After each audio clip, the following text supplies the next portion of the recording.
దేవునికి స్తోత్రములు. మీ అందరికీ నా వందనములు. ఈరోజు దేవుని వాగ్దానము. ఆయన చిత్తానుసారంగా మనం ఏది అడిగినను మన మనవి ఆలకించును. 1 యోహాను పత్రిక 5వ అధ్యాయం 13వ వచనం. మన ప్రభువైన యేసుక్రీస్తు మన అందరికీ ప్రభువు.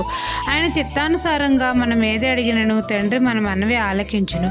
మనము దేవుణ్ణి ప్రేమించుచు ఆయన ఆజ్ఞలు నెరవేర్చిన వారమైతే మనము దేవుని పిల్లలను ప్రేమించుచున్నాము.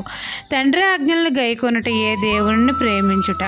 లోకమును జయించిన విజయము మన విశ్వాసమే. దేవుని కుమారుని నామమందు విశ్వాసముంచు ప్రతివాడు, అనగా యేసు ప్రభువు నామమందు విశ్వాసముంచు ప్రతివాడు నిత్యజీవము గలవాడు. ఆయన చిత్తానుసారంగా యేసే నామంలో మనం ఏది అడిగినను ఆయన మన మనవి ఆలకిస్తాడు.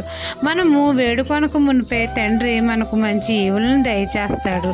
ఈ దిన వాగ్దానం నా జీవితంలో నెరవేరాలని కోరుకుంటూ దేవుని సువార్త పరిచర్యలో మీ సహోదరి. ఆమెన్.